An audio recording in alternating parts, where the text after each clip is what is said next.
You're listening to Last Word Radio, where you get the last word.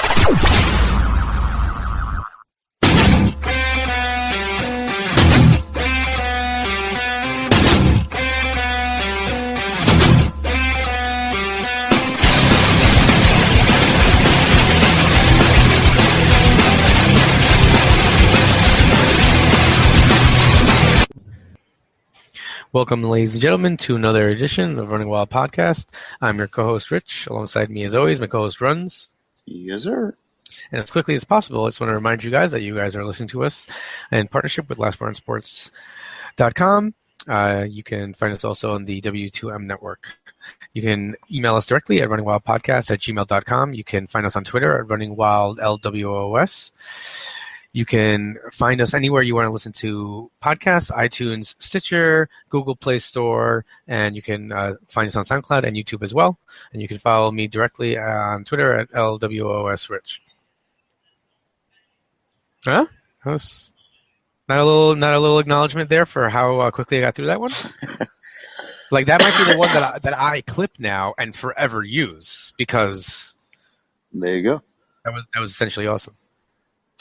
Oh, and the exciting news that I didn't share just quickly is that I now, as well as writing for lastwordsports.com, you can find my articles over at pwponderings.com. They're an indie-specific site that has a lot of news on local independent wrestling all over the country, actually. So it's pretty exciting. All right, so we went to a lot of wrestling shows this weekend. Two. You know, I guess that's more than most weekends, so I call that a lot. Do you want to start off with the shows, or do you want to start off with WWE stuff? No, I mean, WWE's kind of been the same thing for the past couple of weeks. You know, we're waiting to see how the Shane and Stephanie stuff plays out, and how the Gallows and Gunn, AJ, Roman stuff plays out, who shows up. So, I mean, it's just kind of a waiting game with them right now. Building to Extreme Rules. They released 8 guys this week. Probably the only one that was really surprising, or not even that, was Sandow. I guess just the one that makes an impact somewhere else would be Sandow, you know, because he'll go to TNA or ROH or somewhere. Yeah, I mean, that guy, if like with Barrett, it's like every time things were going to happen, he'd get injured, right? But with Sandow, it's like he got over in spite of them almost. And they just wouldn't give him time of day. And I think it's, you know, he was there before under another name, and he got released. And then they brought him back, and he became Sandow and blah, blah. So I think in his case, it's kind of just like a preconceived thing, you know? Like, well, we had this guy here once. He never showed us anything, so forget about it. You know, he's never going to be anything that we really care about anyway. So when he started getting his momentum with The Miz, and they had that whole thing, they didn't really care. They didn't really have any thing ready for him after it, and that was his downfall. You know, that was the end of him. So it's not really his fault, it's their fault. And like you said with Barrett, every time he was going to get pushed, something happened, but he also, we kind of knew, was leaving, you know. Yeah. So that wasn't surprising. Cameron spoke out in support of Ryback, which is the most amazing reason to ever get released. How stupid can you be? But then Ryback and Rose aren't released. Isn't that weird after all they did this week? No, because Ryback could actually make them some money. And if his contract is up in June anyway, then why would they release him now? You know, okay. There might be some ramifications to that. The same way you cut someone early, you have to pay them extra or whatever, you know. Okay. So I don't know the case with that. But I really don't know. You know, nobody, like, Santino's retired, but I don't think they're going to release him. Like, maybe he's right. You know, maybe he didn't. You know, so I don't know. Cameron was irrelevant. You know, she was never going to be anything. I mean, like, I Adam think the Rose worst is thing in a that little could bit of a. Go ahead. the worst thing that could have happened to her was going to NXT. Because it was like, oh, we're going to send you down where there are all these amazing female wrestlers right now. Have fun. Well, that would have been good for her. Like, she was already training there and stuff, but it's just why waste our time paying you to ever make you into something? Like, that's how you feel about us? Okay, cool. See you later. Yeah. How about the Swoggle? So, Oof. Well, Santino was retired. I mean, That didn't make it sense. I don't was even know. it was a rough weekend for WLC, and you know that's it. At least we got that, and now we can move on. It's just they just decimated their their mini division. You know, I don't know. I mean, I didn't even know Santino was still on the roster. Yeah, exactly. Like, he'll just probably get some type of Legends deal or be around every now and then, you know.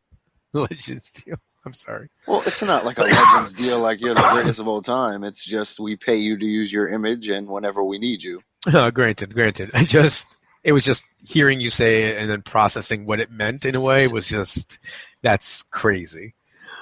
Yeah, I mean, that was, I guess that was the big news with the releases. I mean, Raw was good. Like, that's... Yeah.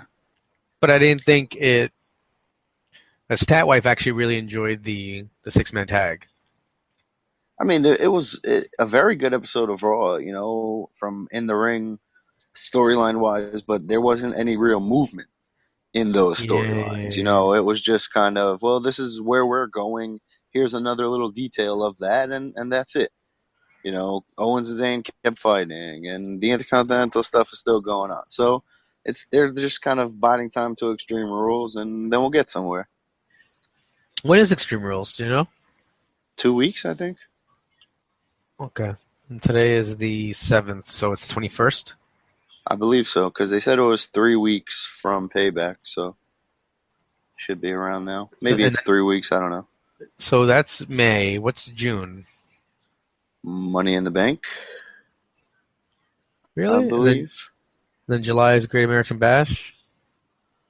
I don't know what July is. All right. I'm just trying to map it out until SummerSlam. Yeah. Because they're going to have the global. Oh, and now it's the Cruiserweight Classic in July. So I wonder if that's going to take the place of. No, they wouldn't. They wouldn't do that. Take the place of a pay-per-view. No. Okay. It's not going to be one day. It's going to be just, you know, here's 2 matches, here's 2 matches. I wonder what, I guess they're going to just, fly everyone to Florida and, do it at NXT or something. Because they're not going to put network stuff from other companies just on the screen. This is the coolest thing in the world. I'm just so excited. It's outrageous, you know. Triple H is insane because they are just every good wrestler who's not under contract is going to be in this tournament, basically. You know, everyone who's not already a big enough star somewhere else, and that they are possibly going to take a look at is in this, and that's crazy because we'll get into this, but as we saw last night at Evolve. You know, these Drew Gulak and TJ Perkins are not guys who are just starting in the business, you know. They're guys who have been in the business and made an impact in their areas and been around. So this is a cool little opportunity for them and a coming out party. Yeah, I mean, and we'll get to this with Evolve. So I feel like I'm just going to keep going with this, but yeah, I mean, this can bring us into, you know, our independent weekend that we had, because we're going to talk about this relationship a lot when it comes to the Evolve show. So I guess Friday night we went to Fighting Spirit Pro Wrestling Lucha Libre Extravaganza. It was pretty cool. I think the only disappointment I had before the night started was that Jigsaw was supposed to be there, but he didn't show up. He just didn't show up, or what? Yeah, I mean, That's really that's all I heard. And he just wasn't able to make it at the last minute because as of earlier in the week, he was scheduled for the 4-man masked match. It was supposed to be a 5-star. The 5-man, yeah. So, that was kind of just a little bit of a letdown. But the match itself, I felt like the only thing, I'll get to that in a second, but the only thing that would have taken away from it was just knowing that he was going to be in it, But other than that, like the match itself was really good. Yeah, I mean, Jigsaw is not anyone that is, a big star, so it didn't really affect me. But like beforehand, they showed the promos of the guys talking, and I was like, oh, wait a minute. Well, where was Jigsaw? And then they made the announcement, and I was like, that's kind of lame. But, whatever. Like, he's one of the people that I actually knew. But, it didn't really make a difference. That match was pretty cool. It was a little bit quick, but I liked the pacing. Like, it was just a fast-paced match. They didn't really stop. It was 4 guys who, know what they're doing, had a good, look with the masks and everything, and it was good. Lince Dorado got the win, which was pretty obvious because he's going to be in the Cruiserweight Classic. So I didn't really see him losing that. It was pretty cool to see Blue Demon, because he's a real legend, in the luchador world. So that was pretty cool. Yeah, before you got there, they actually had a pre-show. Was cool. The first match was actually the referee. The person who would be the referee for most of the matches for the rest of the night actually got in the ring and picked up a victory at the beginning. So it was funny because the crowd was really into it just because they recognized him pretty quickly. Yeah. And the crowd was, there were a lot of people there. Like it was definitely standing. Everyone was really involved in the show. And then the other thing you missed was there was like a supposed to be just a tag match. Yeah, we got there for that. These 2 guys from Ohio Wrestling out there, Chris Cadu and Maximo Suave. They took on the Breakfast Club, Kip and CPA, and then Team España before the match started came out and kind of inserted themselves into the match. I don't really know Cadu and Suave that much. They were pretty good in the ring. They had like a combo move that was really cool. It was like I want to say like a code breaker, like pancake type thing. The Breakfast Club, Kip and CPA, they've come out before, but this is the first time they've come out with this Breakfast Club name, and then they come out to the song from the Breakfast Club. So, the crowd just was super into the song, like because a lot of people who I guess go to independent shows really like "Don't You Forget About Me." So when they ended up winning, I think the crowd popped probably just as much for the song coming back on, which was pretty cool.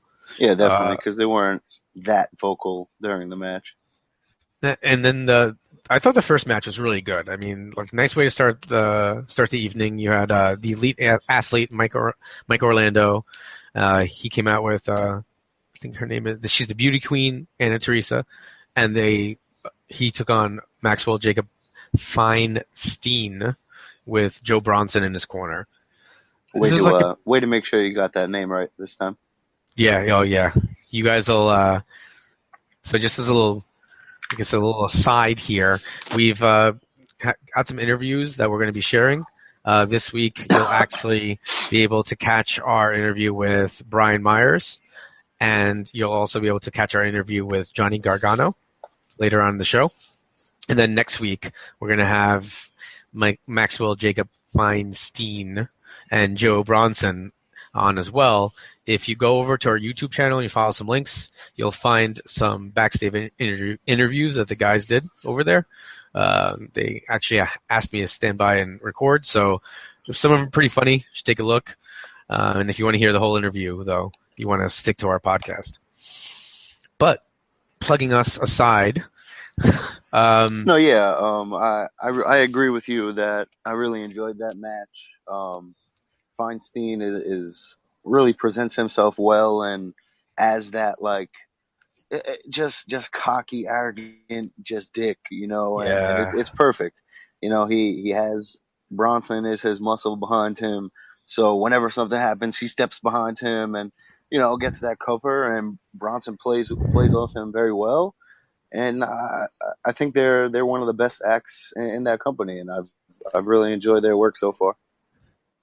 No, yeah, I mean, what I like, what I really enjoy is the way Feinstein and Bronson are not like the same type of character or person, Yeah, like one of them is the pretty boy, one of them is his muscle, Yeah, the and guy he's like, needs to protect him. but he's not. He doesn't look like he's this up because Feinstein kind of gives off this air of like upscale, right? Like this like rich talent, right? Yep. Whereas Bronson's character is more gritty, So it's not like it was Joey Abs backing up Shane McMahon, like when they were like kind of like individuals. This was like I don't know. I think the difference between them is really cool. This is like Diesel backing up Shawn Michaels. Yeah, it's the pretty boy and then just the big bodyguard, And the then bodyguard isn't going to be as pretty as the guy he's protecting, My favorite. I mean, I think I've said this on the show before, but my favorite thing that a heel can do to draw heat is hit a woman. It's instant heat. It's amazing. Feinstein just palms Anna Teresa's face and just shoves her to the floor, and the crowd just was furious. And then at the end of the match, Bronson picks her up. Like there's like a whole melee, and the ref got knocked out, and then Bronson picks her up and just drops her to the floor with like a Rikishi driver, and the crowd just went nuts. There were the false finishes that were good, and then it was a really good match, and all of that stuff with the ref and the valet really just added to it because I'm right with you. When she got in the ring, I was like, oh, please, you have to drop her.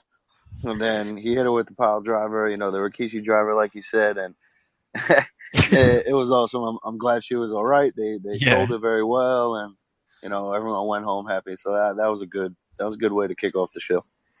Yeah, and then right after, I believe maybe I'm out of order. You had Snot taking on Team FSW. So that was Mario Baccara, Azrael, and Kevin Matthews. They had Flag Boy outside, and Chris Rex was out there directing stuff. And then you had Joel Maximo, the former Booker, who kind of lost his place, Blake Morris, and Mike Verna. So like the backstory to this basically is like the FSW guys are kind of a little bit at odds with each other. Verna's the world champ. Blake Morris is the number one contender. And they're both like students of Maximo. And he's been wrestling Verna the last couple of months and like student versus teacher type things. So all three of these guys kind of were rubbing each other the wrong way. I think that So, go ahead. My favorite moment of the match, not going to the ending yet, but was Kevin Matthews did the like rock back and forth off the ropes, and then just like blasted Snot down onto Blake Morris, and the crowd was like waiting because he picked up a lot of speed, and it just stops and snots, and it was just, I don't know. I thought that was great. Yeah, that was good heel psychology, and like Flag Boy was really entertaining on the outside. Oh yeah, flag the whole time. There was a group of 5 or 6 8 to 10-year-old, if even, kids, right on the barricade, like, you suck, and he was like, no, you suck, and he just kept going back and forth with them. So that was really entertaining, and that was a lot of good stuff. But the match in the ring didn't take away from that. There was a lot of good action. I didn't know, or I wasn't familiar with the backstory. So once they got in the ring, Morris and Verna did a good job of, even if you didn't know, of telling that story, because they had a little tension, with who was going to start the match, and then the blind tags, where the other guy didn't know the tag was coming, and so that was good stuff. And then they had the tension, the shoving match, and Morris ended up super kicking him, I believe, and walking out. And then Verna was pissed, so he walked out, leaving Maximo by himself to get destroyed by Snot. So just good storytelling. Oh, and Verna's Mets tights, by the way, like, yes, nothing for me. Just New York Met tights. That's that number one. I don't know if there's a. No, I wouldn't even say like the Red Bulls. Like I gotta say, like if there's a team that I see a guy come out and right away I'm gonna pop for, Mets stuff. I thought the match was really good. Like you said, I mean I knew the backstory, but I felt like it really came off that if you didn't know anything, you could figure out what was going on. Yeah. And they did an excellent job. My little brother, oddly, is rooting for the heels here, so it was fun all around. And I thought every guy played a good role, like you said, flag boy on the outside. So, and it's crazy because this could have easily been main event. I mean, you got your world champ, you got your number one contender, you've got the former kind of like Booker, right? Mm-hmm. And then you got this whole heel faction, and they're wrestling like in the middle of the card, like which is insane. So then after you got the Hit Squad, Dan Maff and Monster Mac versus Team Lucha, John Cruz and Jay Rios. They came up, they're like from Florida. The Hit Squad was actually the first FSW Tag Team Champions, so they're kind of returning to the company. Mm. What'd you think of this match? I mean, it was just a solid tag match. It was two quick guys versus two bigger guys, and just played out how you would expect it, you know. At one point, one of the guys from the Team Lucha, right, like went to stand on the barricade, Oh, and John slipped, Cruz, and then went to stand on again, and then fell. And I was like, why would you look at those barricades and think that you could stand on them? You know, just kind of know your surroundings a little bit better there. But he sat in the front row and put his feet up, so he kind of tried to play it off. But you know, it didn't hurt the match. No one really hammered him for it, so it was okay. I thought one of the parts I like, I think it was Cruz in the ring, and he was trying to like get the advantage on Maff, and Maff just acted like he couldn't see him, like was looking around, like he was looking for his opponent in the ring, and he's getting chopped, and he just ignored it. It's just like a perfect use of no selling right there. Yeah, you know, the barricade climbing. What I think is funny is there's almost a part of me that feels like that. Although I'm pretty sure he didn't mean to do it, it almost jives with the way the character was portrayed during the match. Like they would try to do shit, and like the Hit Squad would overpower them and just make them look silly. So it was a really cool match, just to see like the different styles and how strong the Hit Squad were, just kind of like throwing them around. There was that one time where the Team Lucha was trying to go for there was a sunset flip, right? So like Cruz is on the floor, and then like Rios jumps off the rope, and I believe Maff caught Rios, and then Mikanusho drivered him onto his partner, who was under him.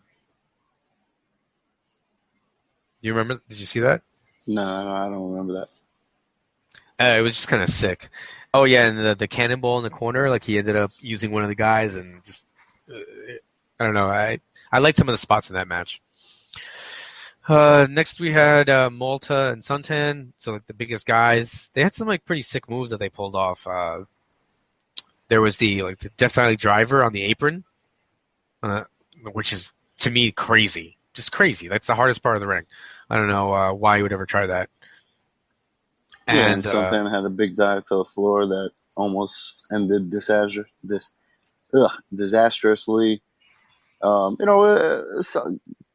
Back and forth big man match, and Malta ended up getting the win, right? Yeah, the Hurricanrana off the top rope, man. Yeah. And then that pimp guy, Dashing D. Weatherford, was out for some reason. Malta creamed him at the end, so I don't know if they're going to keep going with something like that. Seems like something's happening.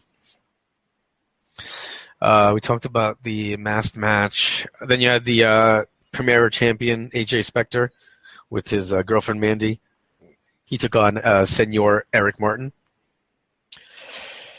I've never seen Martin before. I mean, I thought these guys worked pretty well together. I don't think they've actually had a match before.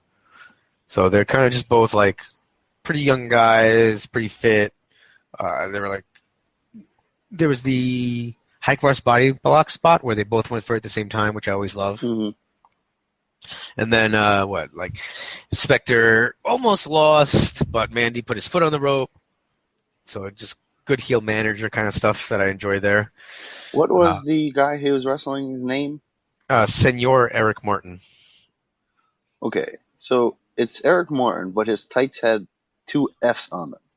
So that really I didn't understand. Oh, I didn't catch It, that. it was one F going. It was like one F regular and then one F going the other way.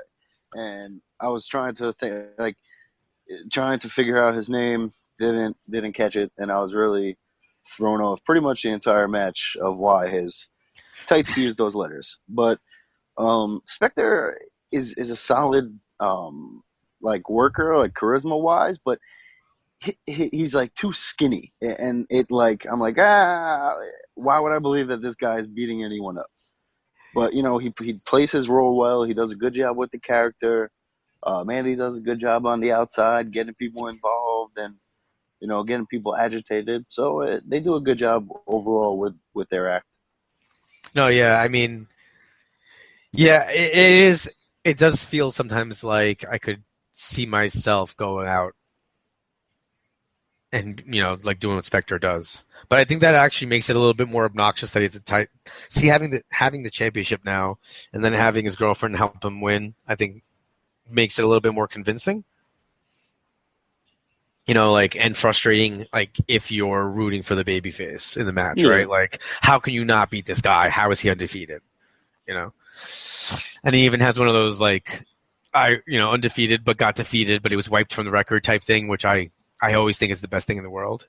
It's my favorite. Like, the Master Lock challenge that happened, right? And he had, like, an official paper from Vince McMahon that it never occurred, like, it's on fucking video. But... So, like, I don't know. I really like shit like that. So there's 3 matches left. You had the tag team title match, the triple threat tag match. You had the Zoltan. It was Superstar Whiplash and Chris Cage. They're the champions versus the Elements, Pyro Pulse and Iceberg versus the Elite, Joe Attell and Talon.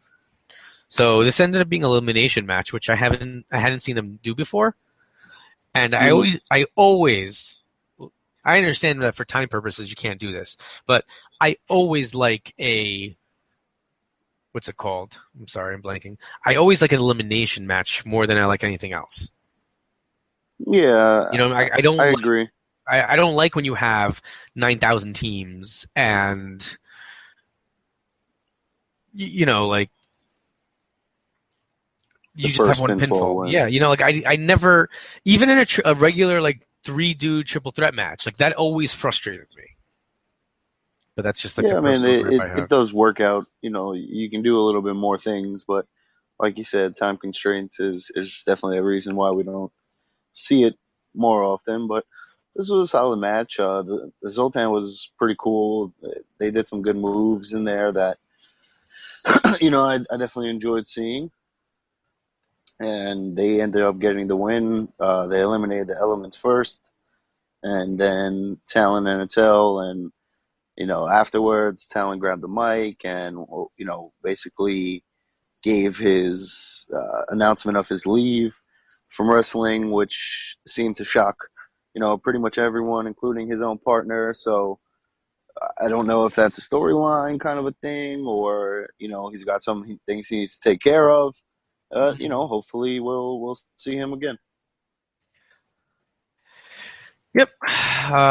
Yeah, because I was actually at the FBW Fireborough Wrestling Show, and he lost a loser leaves company match to Verna, and I thought it was just for that company. So then I was actually really surprised that happened. So I guess he's taking some time away, but I've enjoyed his work, so looking forward to him coming back. Then you had Magma versus Chris Rex. So, I mean, this basically, I thought it was a pretty good back and forth. There were some like nice spots. I liked the package pile driver that Magma pulled off, and Rex had a nice super kick off the apron, which I thought kind of showed like a lot of flexibility. I was like, damn! I was like, I just can't extend that way. Just hurt looking at it, but. Yeah, it was a cool match. They started out brawling in the entranceway. They didn't have any introductions or anything, so right away you could tell that there was some type of animosity here. And, it didn't last very long. They went back and forth. They had a little bit of a brawl, and then Snot came out and beat down Magma and took him out until the Elite Athlete came through the crowd and stopped them. So I guess we're going to get some form of a tag team, or maybe a 6-man, 8-man, something involving those two and Snot. So, the Elite Athlete kind of impressed me earlier in the night. He looked good. He's a big guy. Yeah. So that it was a good person to run in to stop Snot and someone, an enforcer type for them to go against. So that always helps. Yeah, I mean, he kind of reminds me of like a Atom Bomb, but with green instead of like orange, right? Like very similar to that. I mean, I also appreciate like the way his valet comes out. Anna Teresa, she's got the same exact color scheme. Mm-hmm. Little things like that, I think, go a long way to legitimize something, like legitimize a character. And he's a big dude. I mean, I think he can. I think it'll be fun to see them at the next event. Something's got to go down. Between that group, it seems like they're going to keep going with that angle. So I thought it was really enjoyable. And then you had the last match, which was an I Quit match between Cyrus DeVille and Ian Aldwin. These guys were like formerly like buddies, and they were part of the same group together. Cyrus turned face and left the group, and he's kind of like for like the last 6 months been they've been feuding. With one guy wins 1 month, another guy gets the upper hand afterwards the next month. And this is kind of like the big blow-off. And it was no DQ also. What did you think? No, I mean, it was definitely an intense match. You could feel it, kind of right away when they announced that it was the I Quit match. I guess a couple of Cyrus's buddies were there in the crowd, and they got really loud and behind him for this. So it made it seem, like it was a real war, because this guy's friends were here, hoping he wins and, telling them to kick his ass and get this and do that. So it was a cool little element that, you wouldn't get at some bigger shows. But they fought hard. They used the really disturbing part about being 3 rows back was like, you could see when he got slapped with the glove with the thumbtacks, or when he landed on the thumbtacks, like 2 seconds, there was nothing. And then you could see the 5 holes just open up and the blood start to come out. So like, it was just like, wow, that's kind of crazy, that you could just see when that impact is. And so it was a really good match. It was a nice little war. The finish came after the thumbtacks and then getting hit over the head with a beer bottle. So, it was a good way to end it for Cyrus DeVille getting the win, and, the good guy goes over, and, we'll see what comes from it from now. Yeah, man, that suplex, I really enjoy when a heel sets up something and then gets hit with it themselves, it's just classic stuff to me. So, setting it, and I didn't expect that to be the way they reversed it either. You set him up for that superplex, and then kind of just like hopped out of it. Like, I'm trying to. Aldwin set him up to like spike DDT or superplex, whatever. Yeah. And then like as he went for the superplex, Cyrus kind of just reversed it and then hit him with the suplex. Like he just kind of swung his feet off the ropes and onto the ground, and then he was in the advantage. Yeah, man, I just that yeah, was I mean, a like really nice ending. Yeah, definitely a really nice ending, and it's cool because these guys looked like they had some type of relationship, and like they looked like they could have been friends, So they did a really good job of telling the story with just their actions, and PJ Stackpole on the outside, just added to it. So they did a good job in this match. Yeah, and then so the third member of their group has been this Leon Mason, this big guy. He's generally masked, and he actually came into the ring. And Aldwin was like berating him for like, where were you? Kind of blaming the loss on him. Like, we're part of a group. You should have been out here. And then Mason just like turns on him, and him slamming him down, and actually unmasks, which I really did not expect. So that was kind of shocking. So it seems that they're going to move forward and probably feud with each other. So that should be pretty good. I mean, he's a big guy, so seems like he can move around a little bit. So you would assume that they're going to be like wrestling at the next show. Mm-hmm. And the next show is going to be, I mean, I'm not sure what role he's going to be in, but Jerry Lynn's been announced to be there. I thought he was retired, but maybe he's just randomly coming out of retirement for this show. And I'm pretty excited about Vince Russo being there too. I mean, I think it just adds because like that card, well, not tonight because we're doing this the days after, but the card was like, I thought really balanced and everything worked well. So if they kind of have the same kind of card next time and then you're adding these extra names to be there, I think it'll be. Yeah, I mean, it just brings, they did a good job of having guys there without sacrificing their own roster to go against those guys. The guys who were there had their match with each other or, put someone over on the FSW roster. So that's what you kind of want to see when they wrestle Mac Classic or, they bring in these Lucha, Lince Dorado and Blue Demon. So, that's how you want to see them used. Yeah, and they, what was I going to say? I'm like having a moment. So, and then after the show, Magma like cut a promo or something, and he was saying that he was talking trash to Sami Callihan, and that he hasn't forgotten what Callihan did to him.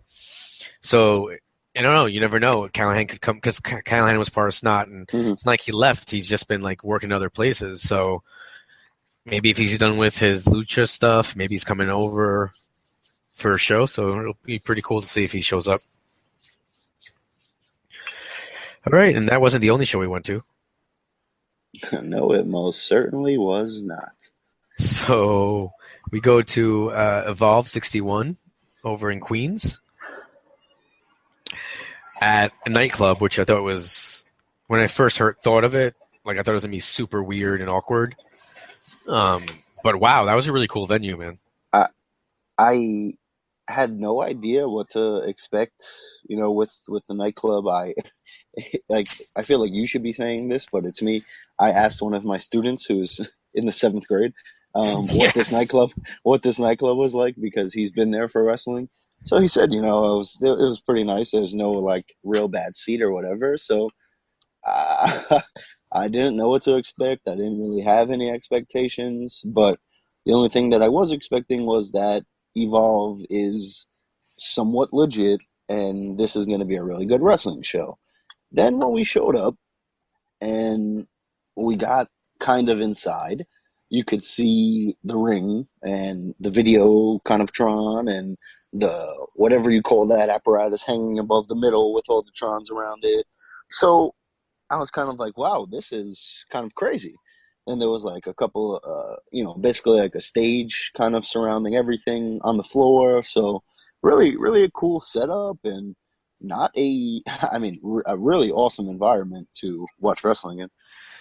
Yeah.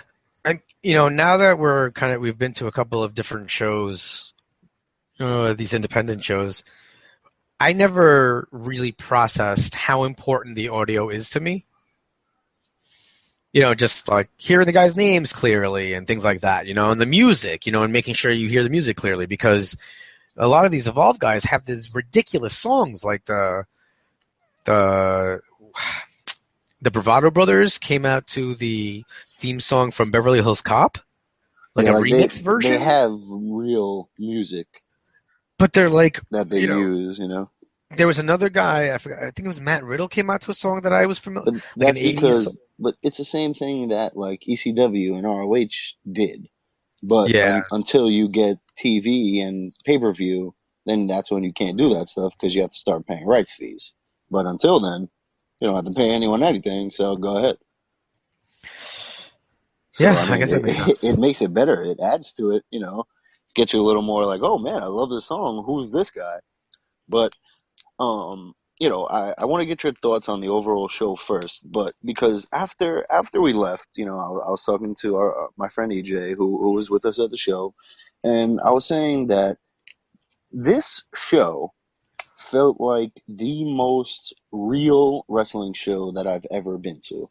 Like, I felt like it wasn't necessarily predetermined who was going to win, and the stuff, and Yeah. it's because of the counters and the back and forth, and nobody was taking time to, oh, let's set this move up and let's go do this. It was just strictly back and forth. I know you, so I'm going to counter this.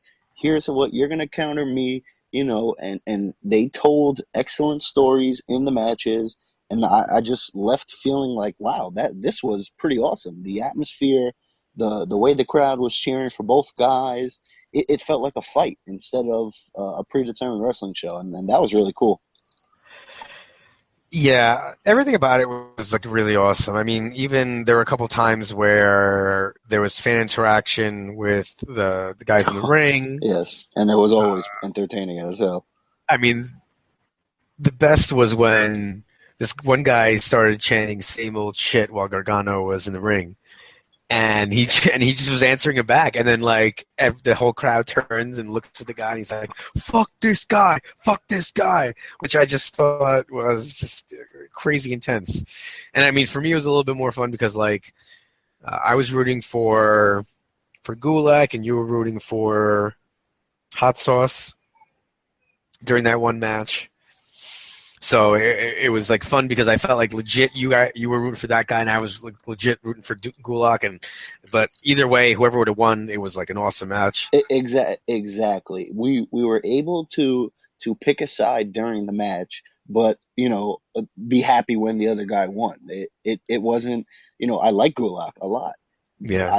I really also like Tracy Williams, and I thought maybe him being a little bit younger, WWE would give him this shot instead of Gulak, who's a little bit older. So that's kind of where my rooting for him came from. The hot sauce name got me into it. So, I think that added to it, because it's really rarely ever do we have that differing opinions on wrestling, because we mostly like the heels. There, if we cheer for a good guy, then most of the time we're both cheering for him. Yeah. So to be able to cheer against each other, and I think that just made it so much better. Yeah, I mean, so let's see. I guess I'll look. So we had Riddle versus Lio Rush.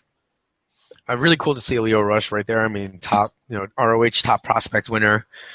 Dude just wrestled Jay Lethal, a little while ago for a title shot, and now you were sitting 3 rows away from him.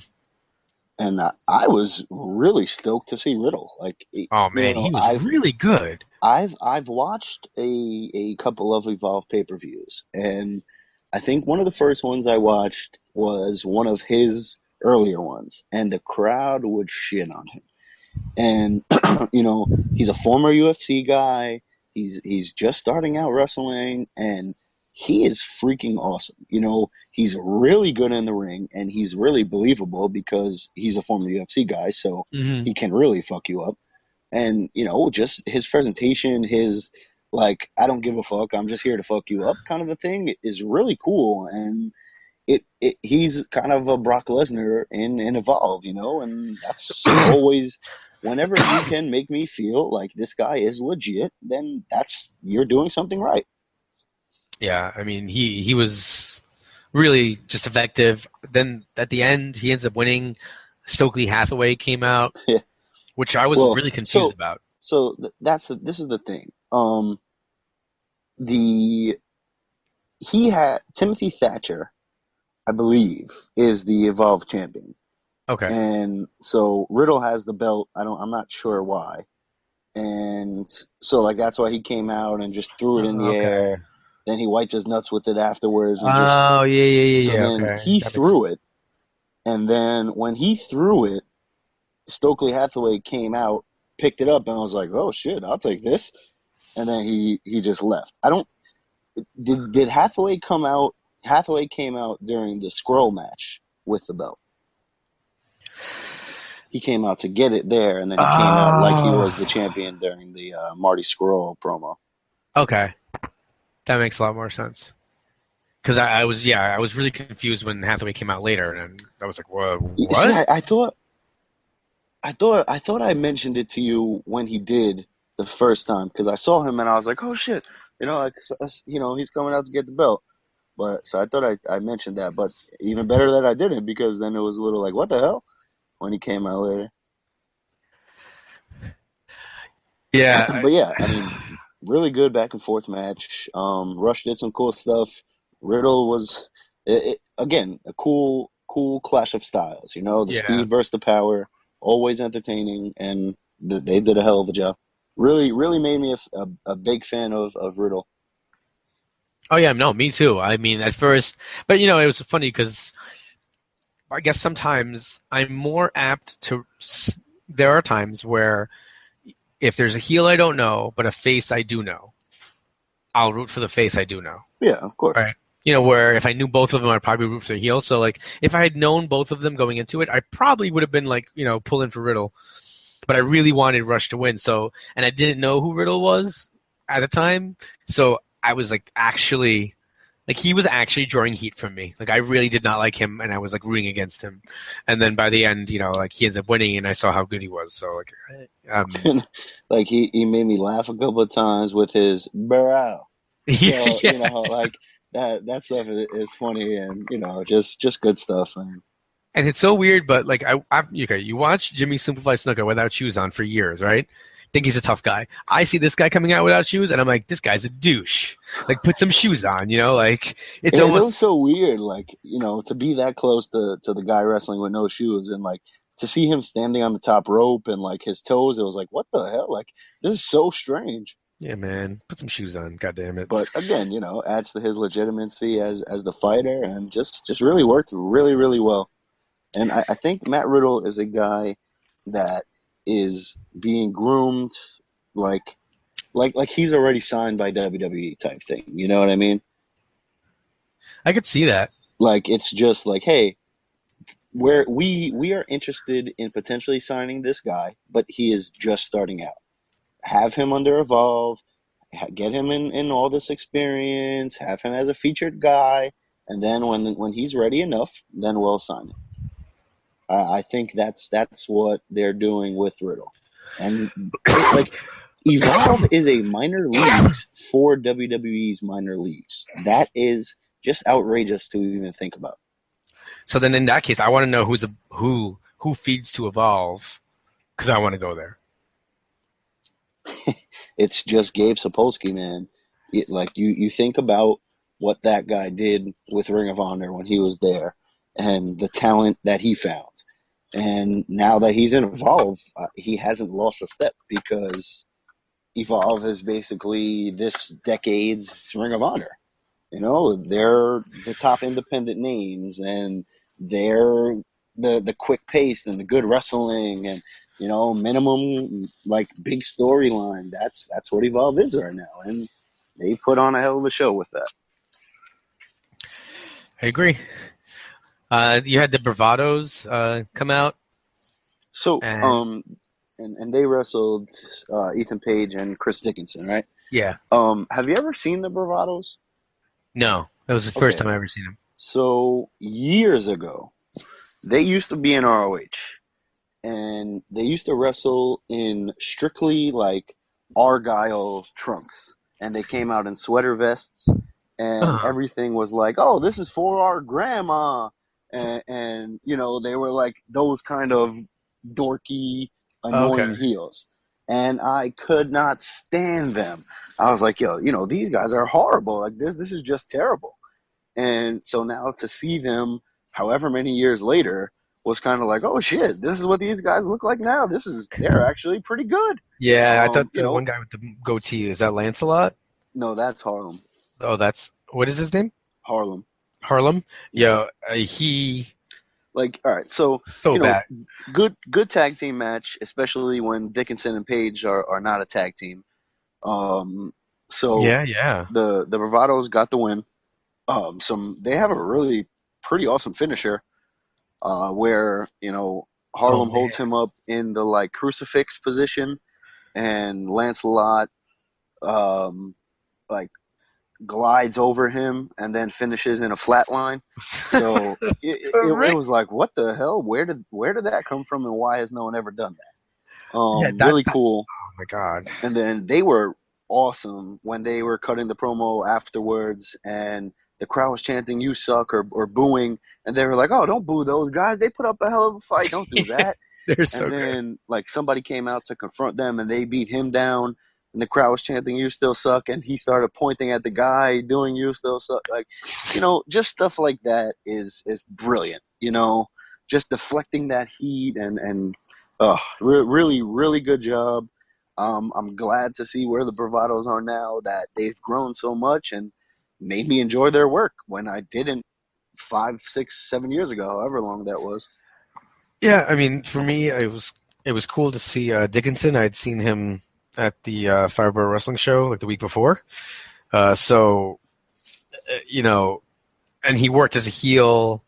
It's really cool to see somebody work as a heel one night and then work as a face another night. Yeah. But he's also just jacked. Like straight crazy raw power, like his moves. Like when I came home, I was looking on the WWN Live website, because like I said, I've bought Evolve shows or CZW or stuff like that, and like a couple of the shows that I had purchased were there, and so like I was looking at the cards, and one of them was actually Ethan Page and Chris Dickinson wrestling, and I was like, oh, that's cool, like that's pretty funny. Oh, nice. Yeah, Ethan Page is good too, and I mean he ends up coming back out at the end of the night. Yeah, and see, like this is where I've watched a little bit of Evolve, and when I don't know if you remember when William Regal and Sami Zayn were at Evolve.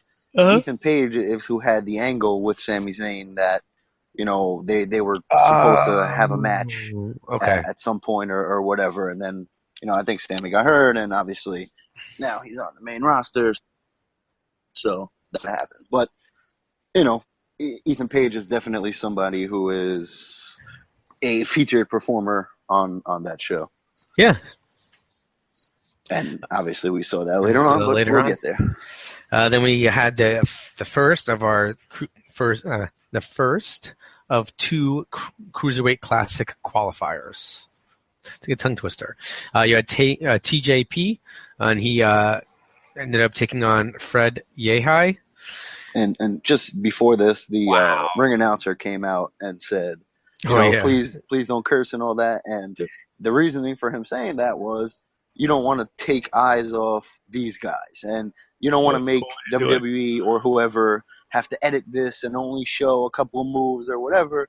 You want them to be able to show this whole match. So that was really awesome for the guys. Really great thing to say. Like, hey, by doing this, you can cost these guys some publicity. So don't do that. And I've seen TJ Perkins for a long time, wrestling ROH and TNA. So I know what he could do. I had never really seen Freddie Yehi, didn't know what to expect, and he was extremely unique in just the way he moved and came out of pajama pants. His stomps were fantastic, and I think that's another thing that added to the realness was like these were moves that you would do in a fight, like or just in like a more believable wrestling match. Just hey, this is quick offense. This hurts, and when I step on your foot or your hand, your arm, whatever, that hurts. So I'm gonna do that and use it with me. And it was really weird because a lot of the times when you're so close, you'll see these guys make eye contact, but they're really looking over the crowd's heads. Fred Yehi, when he was stomping, he was looking like he was making eye contact and like directly staring at people. And I really enjoyed that because when he was looking at me, I was like, oh shit, what the hell? All right, look somewhere else, man. So it just added to the intensity that his character was presenting. Yeah, if I have to actually say, out of all the wrestling I watched all week, the most believable, effective move was his stomping. Genius. It's just because it looks like it hurts, right? And then he's such a dick about it, and then he's staring off like a weirdo. Like it. I mean, not the most impactful move I saw all weekend, but just the best wrestling move I saw all weekend. Exactly. That's what goes to show you. You know, you don't have to do flips and all that kind of stuff. Just the psychology, and using just the stomp to be a little bit of a dick, and that's how you're gonna mess this guy up. That's fantastic, because who else does that? Nobody. You know, everyone's all about the quick pace and the high risk moves and all that high impact. So really good match, really fun back and forth. I had no idea who was going to win either of these Cruiserweight Classic matches, and that's more than enough as a wrestling fan. I mean, super awesome. Perkins ends up winning with a 450 splash. I'm a super mark, so I immediately tweeted about it. And literally 4 minutes after the match, this guy, boom, likes the tweet. And I was like, there is nothing cooler than being at a show with a legitimate guy, a legitimate wrestling star, who's been around, and that level of fan interaction. That's what was cool. It made that even feel like more of an intimate experience than it was already. Yep, and I mean, there are a lot of extremely talented guys in this Cruiserweight Classic so far. And my God. TJ Perkins he really won me over, because, Yeah. In TNA and in ROH, when I would see him on TV, he's a lot smaller, and he does his stuff that I've been seeing him do since I've started seeing him. But to see him in person, it was a lot different. It was, he was a little bit bigger in size than I thought, and he was very smart, very fluid in there, really knew what he was doing, and it really won me over. I thought it was excellent. And then the next match was just as good. If not better, yeah. You had Gulak versus Tracy Williams, Hot Sauce. Who are the tag team champions and student and teacher. Yeah, I mean, the back and forth of these guys was great. The crowd was going crazy, just back and forth. I mean, Gulak kept trying to lock in his Gulak finisher. Williams kept trying to, kind of getting out of it and applying submission of his own. They had some sick finishers a couple of times that I just couldn't believe I was watching. I didn't even know names for them. The thing where they had each other in the test of strength or the crucifix, whatever, and maybe they went for the backslide, right? Yeah, I think so. And then Tracy Williams flipped over Gulak to the point where they were head to head. Yeah. And Williams they were just in a straight line with Williams' head on top of Gulak's head, and just what the hell? How do you even do that? They were doing some unbelievable things. And, I was rooting for Gulak, but by the end, I'm a little upset that Williams won't be in the tournament. Yeah, I mean, they both very easily could have. And that's the same thing I felt about Yehai. Yeah. Although I wanted Perkins, I want to see more of him, I guess. So I guess I'm going to have to go to another Evolve show. Yeah, exactly. But no, that's what what I really came away with from these two matches was I like all four of these. I liked everybody on the card. I really did. I totally agree, but I get what you're saying there. I could have seen either combination of these four guys win and been more than happy.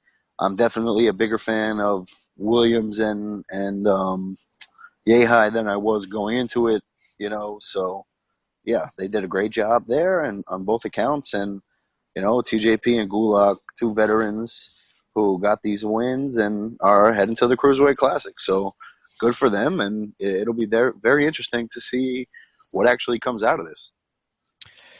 The next match, do we can we talk about it? I mean, is there a way to talk about the match? Because I think Holy shit. you just tell everyone go buy it, right? Like go watch it. Go watch it. Like go watch this match. So it was Marty Scurll against Zack Sabre Jr. If you've seen these guys wrestle in PWG or Revolution Pro or anywhere else, you know what this match was. It was counter after counter after counter, crazy submission moves that were just put on in extravagant ways.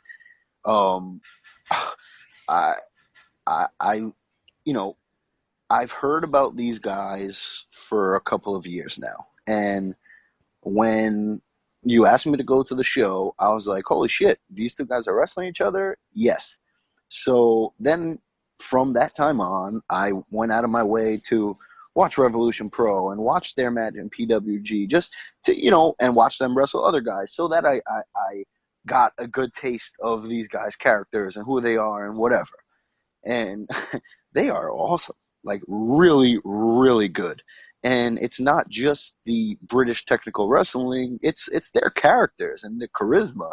Marty Scurll was fantastic playing off the crowd and just being a heel in the ring and outsmarting Sabre here and there. And I was stunned to actually see him get the win. Stunned. I mean, the back and forth with, at one point, I think it was Scurll had Sabre's fingers and Sabre had his wrist. Sabre had his wrist. And they were going back and forth, applying pressure. And, these, I guess I'm used to seeing smaller guys like this go, just flying off the ropes. Mm-hmm. And these dudes entertain me with one guy splitting a guy's fingers apart. It was just a wrist lock.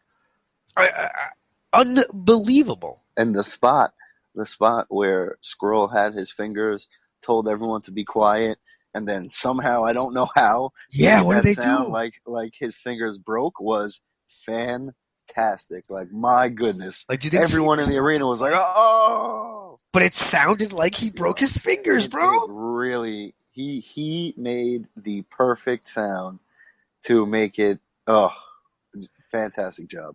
I mean, it's just pause for a moment. That means that in 2 nights, we saw 4 of the people who are going to be in the Cruiserweight Classic. We saw 6 or 7. We saw Dorado. What? Yeah. We saw Yeha, Perkins, Gulak. Yeah. We saw Scurll, Sabre. Scroll's already announced? And Gargano, yeah. Oh, I didn't realize that. I knew that Sabre was. And Gargano. Oh my God, we saw 7? I think 6. 6 guys out of the 32. That's a damn good weekend. And I mean, Scurll and Sabre are 2 of the better guys. You know what I mean? Those are 2 of the top guys in this. And TJ Perkins, I also feel, after seeing him wrestle, is one of the top guys in this. So that straight jacket move. It's a kind of more like a submission where he's got the arms crossed around the guy's neck. Yeah. And the way they switched out of that, you got Sabre Jr. stepping out of it, showing how flexible he is, and then every time he would get out of it, Scurll was just as good at switching him and putting it back on him. It was insane. Even EJ, who is not a diehard wrestling fan like we are, he likes the quick pace, the high flying, that kind of a thing. Yeah. So I knew this wouldn't be his no pun intended cup of tea. But even afterwards, when I asked him about it, he was like, it kind of started off slow, but then they really picked it up. And for him to have been as entertained by that as he was, that's how you know these guys are something special and really know what they're doing. Because to take somebody who hates technical wrestling and doesn't really know what it is move for move, so to speak, to make him a fan of that is what you're trying to do.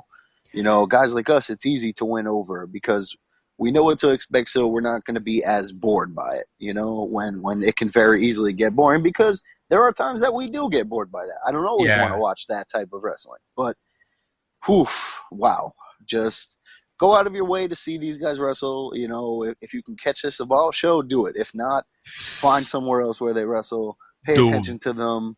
You know, they will be a big deal somewhere, you know. Oh, very soon. So that was, and then, like, if that wasn't, that could have been the end of the night. But then you had the main event. Yo. So, Johnny Gargano versus Drew Galloway. The backstory here, just before we even start this, the backstory here is that these two were the tag team champions. Galloway turned on Gargano because he was, you know, committed to NXT, and, you know, he was being brainwashed, Galloway said. So they have a whole storyline going there. Now, this match, holy shit, the atmosphere was correct. Everyone hated Drew Galloway and wanted Johnny Gargano to win. Now, I was curious how they were going to follow Scroll and Sabre. And nobody was tired. Nobody was anything. This was the main event, and you could tell. And that made it feel so much better. You know, this was the main fight on the card, and even though there's no title, there's no whatever, the crowd was balls to the wall for Johnny Gargano, and it was nuts. Really nuts.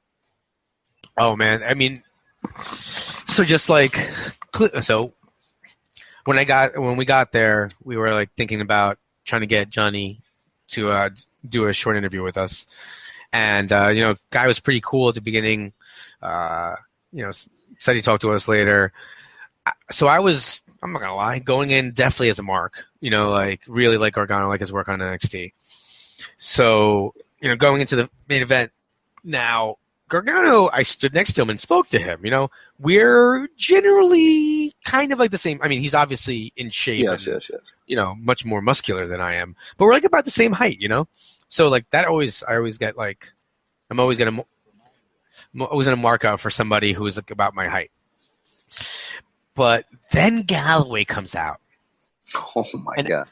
I cannot now, being backstage with Fighting Spirit Wrestling, you know, and talking to those guys and standing next to them. Now, I'm a short guy, and I often almost ignore. Like, I don't feel how much bigger people are than me.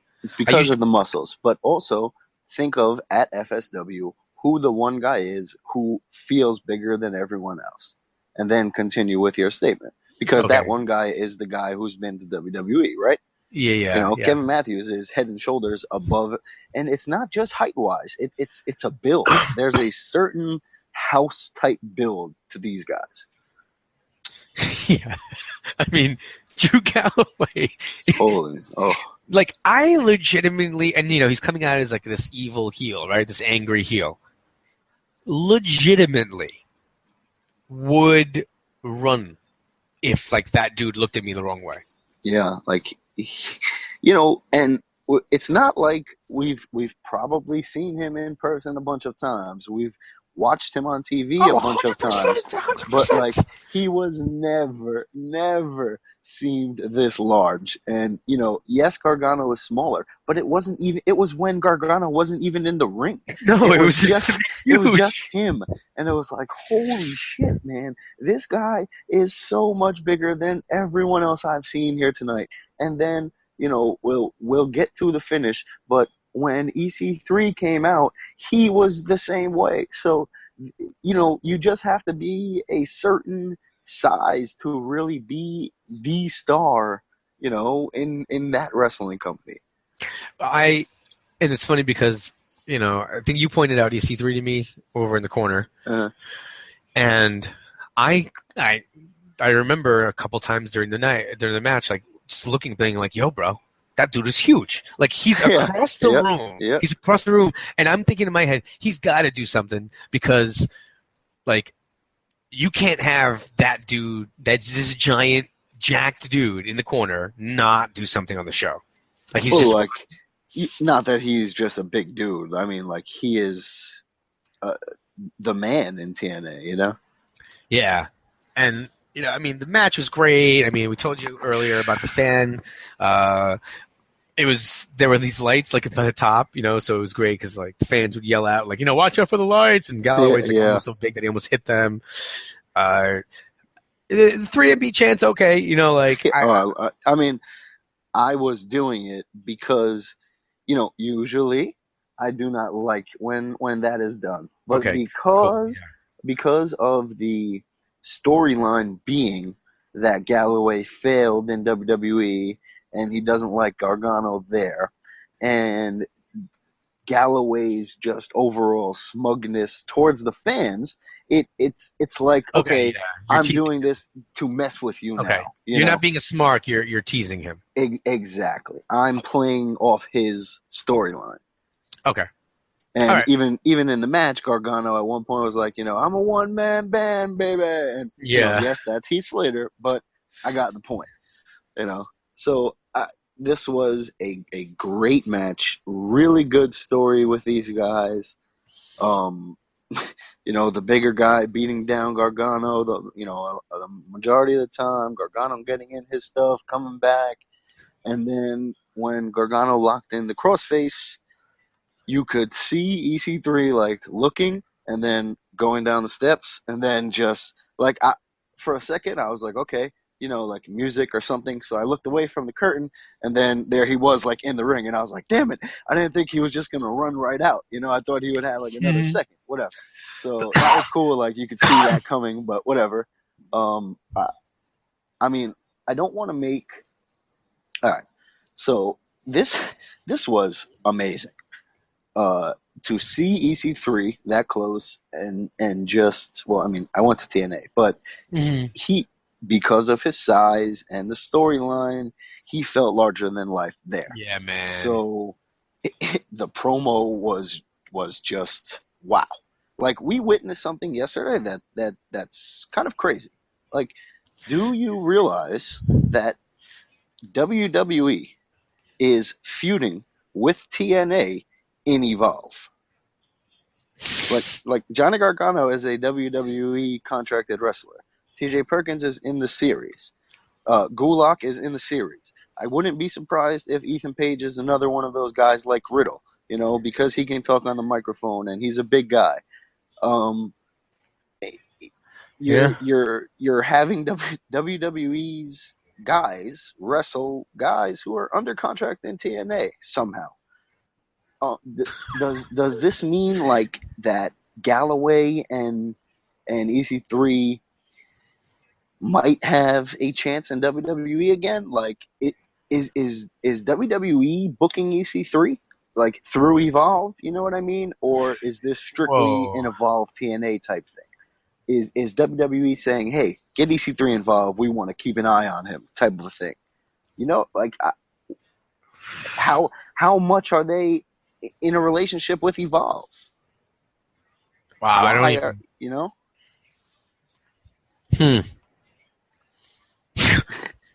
Yeah, that's, oh my God, I can't even. You just like blew my mind, and I don't know what I can say right now. That's what I'm like.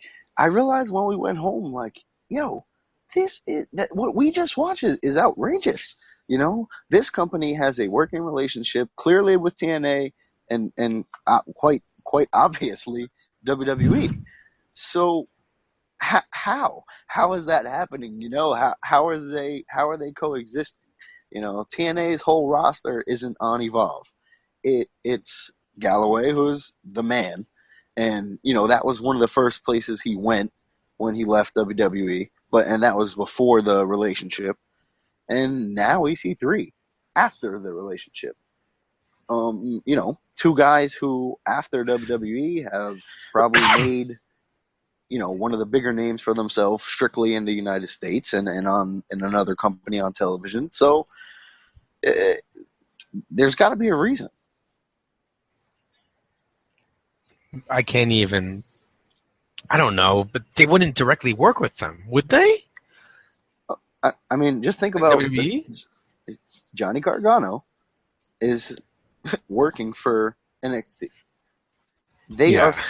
He is feuding, right, with two guys who now work for TNA, and the basis of this storyline is that Johnny Gargano works in NXT, and Drew Galloway and EC3 used to work there and got fired. That's the storyline.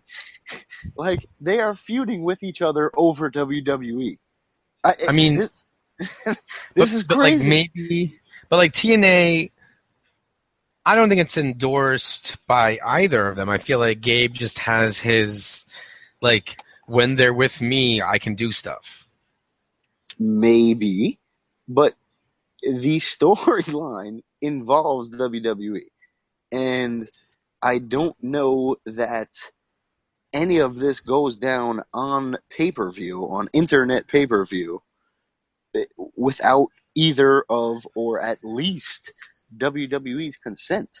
There were 2 cruiserweight matches on this show. There were WWE contracted talent on this show. You know, there have to be WWE eyes on this product somewhat. Whether it's just William Regal, whether Triple H watches as well. They called out Triple H. They mentioned it, you know what I mean? They mentioned NXT and all the bullshit that he had to go through. And it whether it is or whether it's not, this in Evolve is WWE feuding with TNA. In Evolve, which WWE has a quite public working relationship with. I don't know. It's just a little crazy. I mean, I agree. Wow. What an intense weekend of wrestling. Yeah, I mean, like, the fact that we just kind of randomly went to that Evolve show and got to see something that maybe is a big deal, it's, pretty fun. And that's not something that happens at wrestling all the time. Oh, yeah, you know what? I'm going to do a quick preview of Ring of Honor, just the way that they push their event. There's an event. It's this weekend. Which I already purchased on pay-per-view. You can find it somewhere. Yes, on pay-per-view. It's Mother's Day, and I can't do that to my wife. I do not feel that Colt Cabana is going to win the title because he already pinned Jay Lethal in the non-title and all that. But it's in Chicago. It's a good storyline. They've been cutting good promos that I've caught up on because I've bought the pay-per-view. And what if Colt Cabana wins? It made me purchase it. Because if he wins, that place is going to be insane. And that, again, will be something fun to watch. Right. And if not, this isn't going to happen because Lethal is, this is perfect for him to get his heel heat. But go ahead. I was just going to say, don't tell me anything about it. I'm going to find a way to watch it before Raw tomorrow. So we can talk about it then. But I'm going to avoid everything tonight. And then I'm going to watch it tomorrow because if Colt Cabana wins, I'm going to just lose my shit. Yeah, I mean, that's kind of why I just said, you know what, fuck it. Let me watch it. Let's see what happens. The Young Bucks said they're going to throw the most super kicks in history, so that should be pretty fun. They also, in a promo, said that there will be a new member of the Bullet Club tonight. I don't know. I'm hoping that's not like a cactus. Oh, man. I'm hoping it's a real person, and this is a big show, so it could very well be. So, I'm pretty excited for it. All right. If you don't have anything else, we have two things to address, and then we'll call it a show. No. Do you have anything else? No? All right, so first... on said ROH pay-per-view, just briefly, I am really, when I looked at the card, and I saw Naito versus Kyle O'Reilly, I got pretty excited. Because Naito is becoming a huge deal. He's the champion right now. He's everything he's been doing has been money, and New Japan is on fire with him. So, yeah, that should be awesome. All right. So quickly, the trivia. Let's see. This time we actually got the trivia and the answer, in case we can't find it or solve it ourselves. So here we go. I have not looked at it before. As you know, I am too nerdy to not want to answer this in person. All right, first question. Kurt Angle's 3 eyes, what are they? Come on. Intelligence, integrity. Integrity. And intelligence, integrity, intensity. Yep. Then the reason why The Rock wore a shirt to his matches in the beginning of 1999. Didn't he have boob surgery? But they had seriously. Or he got a tattoo. I don't know. So he had surgery for something. I don't know what it is, but it was like, okay, this is so sad that I know this. All right, it was like he had fatty tissue in his pecs that he couldn't get rid of, or something. Okay. Something like that. So he had surgery. So it's some sort of surgery, and then he wore a shirt for a long time because like it was healing up or something. So let's see what the answers are. And we were right: integrity, intelligence, and intensity. And this says gynecomastia because apparently, let's see, I'm going to define it. Enlargement of a man's breast, usually due to hormone imbalance or hormone therapy. Yeah, so there you go. Nice. I just didn't know the fancy name. I still think it counts. Mm-hmm. All right. You literally said he had fatty tissue, so like that's literally what that was. It's so sad because I remember being on I remember I had the interwebs then, and I looked it up, and I was like, "What? Why is he wearing a shirt?" You know. All right. So, without further ado, the next part of our show, we'll leave you guys for a little bit. Will be 2 interviews.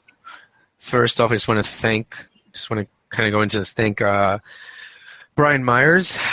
You guys also might know him as Curt Hawkins, one half of the Edgeheads and the Major Brothers. We got a chance to talk to him after a 5-borough wrestling show. And also, just at Evolve 61, we were able to pull Johnny Gargano aside, which was really cool. This guy's in the main event. He's wrestling in NXT, and he has enough time to kind of talk on our podcast. So just really fun interviews. You can catch them on YouTube as well. But hope you guys enjoy, and we'll see you right after they're over. All right. We're here with Brian Meyers. I first wanted to welcome you to the show and say thanks for stopping by. No problem, man. Thanks for having me. So where did you get this, the Prince of Queens? I really like that moniker. I think it just stems from, I guess it's a 2-part thing. One, I pretty much think it's safe to say that Zack Ryder has the Long Island thing kind of cornered. Okay, fair. Secondly, I did move to Queens several years ago. It's been 7 years now, whatever. I've been living in Queens, and I've just kind of adopted it as my thing. I always kind of saw it as like a Vinny Chase type character, and that's just the way I go for it. I mean, I've kept my colors orange and blue for a couple of years now, and I'm just trying to, build a character, build an identity with that, I also don't want to be one of those guys who's like, I could be Curt Hawkins and keep my hair the same and come out in fake edge tights and do the same thing for the rest of my life, but I don't want to do that. I'm young, I want to keep evolving, and, Before you basically when you started with WWE, you didn't really kind of touch on the independents a lot. You kind of launched right into there. No, I always tell people I kind of went backwards, but it wasn't wasn't my plan. I idolized CM Punk, and I still do. He's one of my heroes still, and I wanted to be just like him. I wanted to just travel the USA up and down in my car and work every show I could and build a name for myself and get in the Ring of Honor and do that and go to Japan. And I had all this in my head, and I got signed when I was 20 years old. So I'm not complaining. No. That would be foolish, but it was nowhere near what I had made up, concocted in my head. But then on the flip side, it makes what I'm doing now so much easier because I've always wanted to do it anyway. So it's not like a big I got fired, shucks. I was thrilled. I wrestled the next day.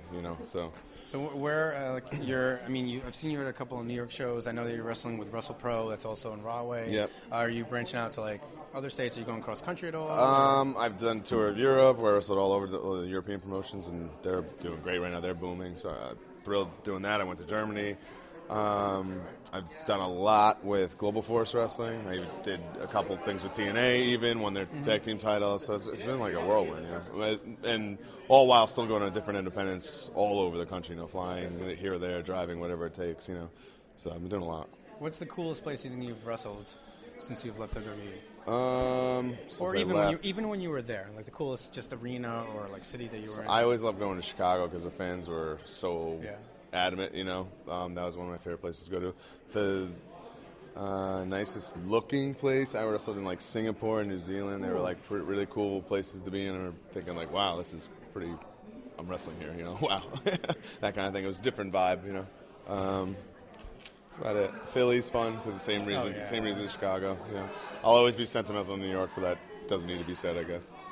As a Met fan, how do you have nights when like you're obviously booked, and then there's like big game on, like say like during the World Series or the I could give you playoffs? one worse. I got married last year on October 9th, the night of the first playoff game. What? Yeah. So luckily, it wound up being the Dodger game on the West Coast. So it couldn't have been more perfect. Like, we had the whole reception, and then went back to the hotel, and everyone was just partying in the hotel with the game on, and it was like the best thing ever. But up until that point, I was having a pretty severe panic attack. More to this story. Leave for my honeymoon on that Sunday. That was Friday night, and Sunday I leave my honeymoon. They're in, the thick of things with, the Utley breaking Todd's leg, the whole nine. So I'm like, what the hell am I going to do? I'm going to Cancun. So I'm like, what am I doing in another country trying to watch baseball? Somehow, by the graces of the baseball gods, I saw every pitch of every game in Spanish on some weird channel. I found it every time, I guess because it was playoff. Mm-hmm. So that was real scary. It was like 10 days in Cancun of missing that, but somehow I saw it all, convinced my wife to be like, you need to let me watch this because I won't be myself. Trust me, it's better for us if you just, let this happen. So she was cool about it and got it done. I got back, and then I only got to go to the game 4 of the World Series, but only. This guy says only. I got to go to 0. It's a serious thing, though. I got to be there. I live 7 minutes from there. 7-minute train ride from the stadium. Did you like? I don't know if I'm a little weird. I love Citi Field. I love the amenities, but sometimes there's a part of me that still misses shit. Like dirty old shit. I'll always miss shit. It was just it's what you grew up on. Things I've decided that in my old age here of 31 that like. By the way, I'm older than him, so it really makes me a little upset. I've already figured this out, is all I'm saying. That, ECW to me will always be the greatest wrestling company because of how old I was and how it impacted me. And that's the same way I always look back at, the 99 Mets team and be like, John Olerud was a fucking man. Ray Ordonez. Yeah, exactly. So maybe they weren't the best or whatever, but it doesn't matter because it's how old you were and how impressionable you were, and it impacted you, and you just can't fake that. That's going to stick with you forever. So I'll always miss shitty, grimy shit, even though we have this state-of-the-art, awesome, fun stadium with awesome food, and there's not a bad seat in it, and cool clubs to hang out in the bar. It's a big difference. Is that why you, CPA, and the Revolting Blob are such huge Bartolo fans? Well, first off, if you're not a Bartolo fan, you need to check your pulse because he's the man. The three of us, we'd be at WrestlePro shows and just be connected at the hip, just talking Mets the whole time, to the point where I don't know who started. It might have been me. We just made a group chat, and it just goes off all day long, and it's pretty much purely 95% Met talk, unless something crazy happens in wrestling. But it's purely Met talk and baseball talk, and shit like that. Like today, D. Gordon got suspended, and I'm thrilled about that because that makes the Marlins a joke. Yeah, no, it does. But then Shoes was like, "Oh shit, he's on my fantasy team." Fuck. So that's our thing, and then. He sent me that picture of Bartolo, that graduation picture, and I was obsessed with it for 2 days. I couldn't get it out of my mind. I was sending it to everybody, all my friends and stuff, and I just couldn't get it out of my mind. And then finally I hit up my T-shirt guy. I'm like, could you put this on a shirt? He's like, it's not going to be the best, but I can do it because it's just a little shitty. It's good, though. Yeah, I was like, work your magic. I don't care what it costs, whatever. I got their sizes, and we're the only ones that have them, and, Shoes calls it the plastics now, the Mets plastics, like the mean girls, Last week, it was great. And I wore it, so I went to a game already wearing it. It was freezing. It was a game that Syndergaard struck out 10. They still managed to lose, but it was freezing. I wanted people to see this shirt so bad, and I was freezing. I gave up after 3 innings, but the amount of comments and like, where did you get that? It's so cool. So to know there's only like 3 in existence. I'm telling you, you can probably talk to 7 Line and get them to. I was there with my brother. I'm like, dude, I want to make these and sell them on the dock, and we'll kill it, until someone 100%. Shuts it down. But it'll be a one-time thing of really rolling in the money. So just kind of veering back to wrestling. I need to know the cane. Where did this? Did you hurt yourself one day and need to use it? So one weekend I wasn't booked by WWE and I was hanging out, and Alex Reynolds and Johnny Silver, the Beaver Boys, are you familiar? Mm-hmm. They were going to the ECW arena for like a Chikara show. They asked me if I wanted to hang. I said, yeah, I'm always down to watch wrestling. It's just, it's the love of my life. So I'm like, yeah, I can go to the ECW arena. I was like, sold, easy. I just hop in the car with them, hanging out. There's this guy, you could maybe be familiar with him. He's been selling, I've been buying tapes and DVDs from my whole life, George Mayfield. He sets up and he's got all these bootlegs and like Japanese stuff and rare stuff. It's very cool if you ever see him at an indie show. He vendors and stuff. So there I bought, he has a collection. I just saw him last week on a show. He still has it on his table. It's Brian Pillman from when he it's Hollywood Blondes breakup to like being a heel and losing his mind all the way till basically his death, everything. Like WCW, ECW to the transition to WWE, the whole nine. So I bought this thing and I love Brian Pillman. I loved him when I was a kid. I loved him always. And I could not stop watching this thing. I just kept watching. And it's his ECW debut. The lights are out, and it opens up, and he's got the cane right there. And I was just like, I know I'll never be like the Boogeyman or something like that. And like, I don't have the go-to wrestling is like an ethnicity and like, the Indian guy, he's Indian, not real creative. I was like, I don't have that. Okay. And I'm Irish, and I was like, I think Sheamus has that corner. So I was like, at least they'll remember, if they don't know who I am, they'll remember I'm the guy with the cane. So at the time, I was on NXT that was only on .com, and there was a lot of free reign there. And I talked to the writer, and I said, "Oh, let me hurt my ankle. I'll come back and say I need this cane." But I just wanted to have this cane, and I had it. I got my 8x10 had it, but it's in the WWE Encyclopedia with it. My action figure comes with it. So, and then I still want to get it over. So I'm adamant about it. It's the rib. I call it the rib that keeps on ribbing because I travel with it and stuff, and it's brutal sometimes. But I'm determined to get it over and make it my thing, and it's still going on to this day. Awesome. Yeah. Where are you working next? What are your next shows? I'm at WrestlePro tomorrow. I don't know when people are going to hear this, but after. Sorry. Okay, tomorrow is the 30th at WrestlePro. I'm actually working Chikara next weekend for the first time, which was just a random thing I never thought would happen, which I'm very excited for. I think it's very cool. I like that I can just almost do anything like that, So I'm looking forward to that. And then I have tons of Global Force Wrestling stuff. I've gotten real tight with Jeff Jarrett, which has been very cool. Just to learn from him, and I'm kind of like not involved with Global Force Wrestling, but I'm kind of shadowing him, watching him, and learning from him, which has been a very cool experience for me. So I got a lot of Global Force stuff coming up this summer. So. Awesome. And where can we find you? At Twitter, I didn't change my handle. It's still at the Curt Hawkins because I'll lose that little blue verified check, and I don't want to do that. So it's still that, same Instagram. My booking email is in my Twitter profile, very easy to find if you need me for that sort of thing. And I also have a website called MyersMerch.com where you can almost buy anything you can think of pertaining to me. Yeah.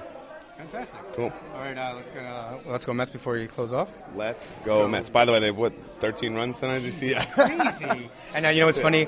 Blob is flying up as we speak to go to a game tomorrow for it's the City Garden Gnome Day. Dude, those are a big deal, man. Yeah, and I think after scoring 12 runs, it'll be a fun party tomorrow. I'm kind of a little jealous. Yeah. All right. Man. Thanks, thank you so much. Pleasure. Appreciate it. All right, ladies and gentlemen, I'm here with Johnny Gargano after Evolve 61.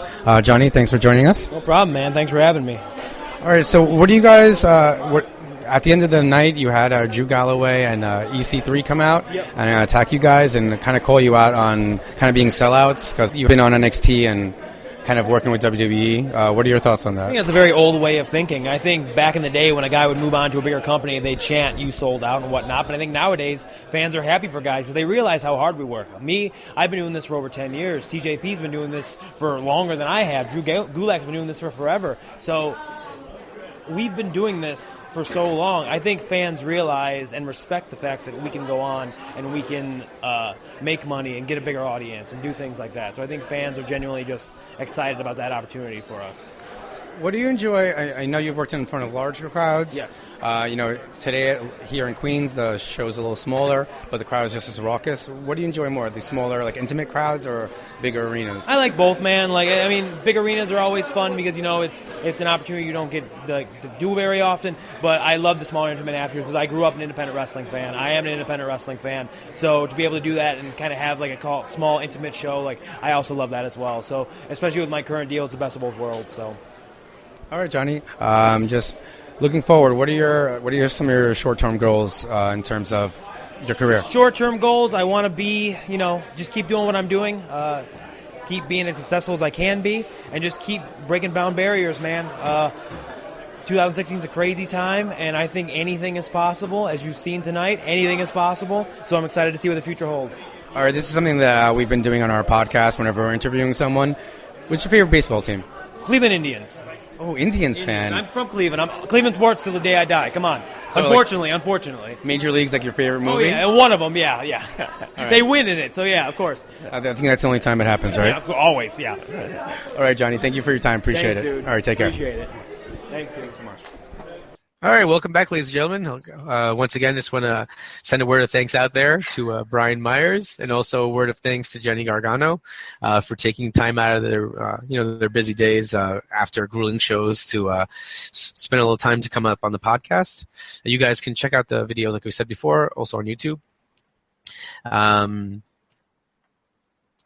Also, just don't forget, you guys keep your emails coming up. You can send us emails over at runningwildpodcast@gmail.com. You can follow us on Twitter at runningwildlwos. You can also find us anywhere you want to listen to podcasts. We're on the Google Play Store now. We're on Stitcher. We're on iTunes. We're on SoundCloud. You can listen to us on YouTube as well. You can follow me on Twitter at LWOSRich. Read anything that I write over at pwponderings.com as well as lastwordonsports.com. Any last words, my friend? No, that's it. All right. Ladies and gentlemen, thank you guys for listening. And just a reminder that you guys have been listening to the podcast that is just too sweet.